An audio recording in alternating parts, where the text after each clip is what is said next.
கொலை செய்யப்பட்டிருக்காங்கிற தகவல் வந்ததுக்கப்புறம் நான் அதிகாரிகிட்ட பேசினேன். அதிகாரிகள் துரிதமாக நடவடிக்கை எடுத்திருக்காங்க. நான் கம்ப்ளைண்ட் வர்றதுக்கு முன்னாடி சம்பவம் ஏற்பட்டிருக்குங்கிறது ஒரு துரதிர்ஷ்டமான ஒரு நிகழ்வாக இருக்குது. துரிதமாக செயல்பட்டு குற்றவாளிகளை கைது பண்ணியிருக்காங்க. இப்போ போஸ்ட்மார்ட்டம் ரிப்போர்ட் வந்ததுக்கப்புறம் மேற்கொண்ட விசாரணைகள் வந்து அது துரிதப்படுத்தப்படும்.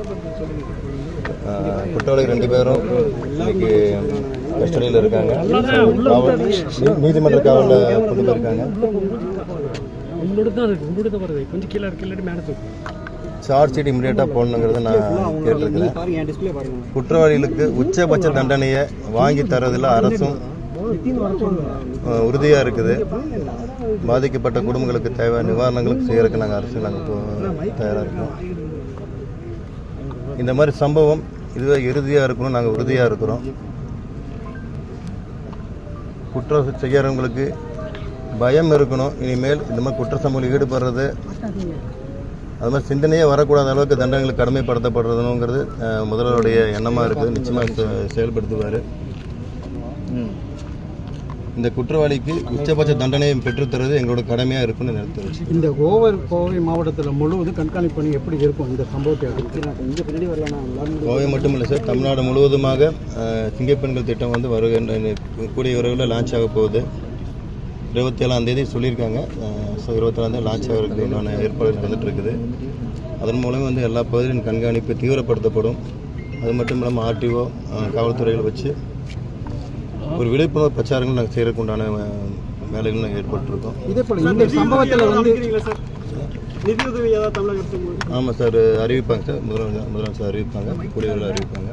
போலீஸார் விசாரணை ரொம்ப லேட்டாக நடந்தது அப்படிங்கிறாங்க. இல்லை சார், இப்போ அதாவது எங்களுக்கு வந்த தகவல்படி கம்ப்ளைண்ட் வர்றதுக்கு முன்னாடி சம்பவங்கள் அதாவது திரும்பி இறந்துட்டாங்கிறது இல்லை. போலீஸ் வந்து ரொம்ப துரிதமாக 9 மணிக்கு தான் வந்து கம்ப்ளைண்ட் வந்திருக்கு. 8 மணிக்கு மேலே 8-9 மணிக்கு தான் கம்ப்ளைண்ட் வந்திருக்குதா சொல்கிறாங்க. ஆனால் குழந்தை காணாமல் போன 1 மணி நேரத்தில் சம்பவம் நடந்துருச்சுங்கிறது தான் ரிப்போர்ட் வந்திருக்குதுங்க. இப்போ மோசமான இடம்ன்ற மாதிரி சொல்கிறாங்க.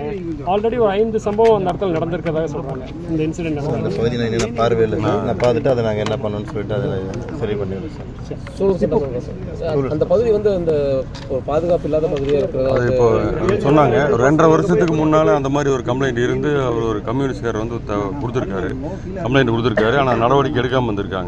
இப்போ நான் நைட்டு கூப்பிட்டு பேசி அந்த ஈஓ வர சொல்லி அந்த உண்டான பாதுகாப்பு உண்டான ஏற்பாடுன்னா குட்டை ஒன்று இருக்குது. அந்த குட்டைக்கு ரோடு ஒன்றா இருக்குது. அது வந்து தடுப்பு சுவரை எதுவும் இல்லாமல் இருந்திருக்கு.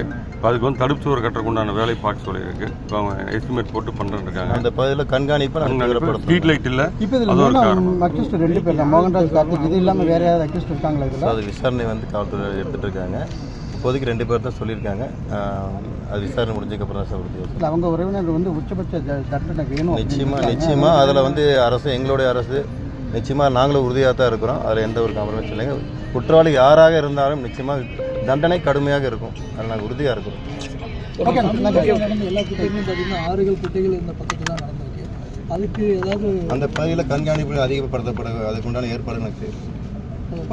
முழுமையாக அந்த மாதிரி நிச்சயமாக எந்தெந்த இடத்துல நீங்கள் சொல்லக்கூட மறைவாக இருக்கிறது, நீங்கள் எந்தெந்த இடத்துல வந்து குற்ற சம்பவங்கள் அதிகமாக நடந்துட்டு இருக்கோ அந்த இடத்துல அதிகமான கண்காணிப்பில் நாங்கள் தீவிரப்படுத்துவோம்.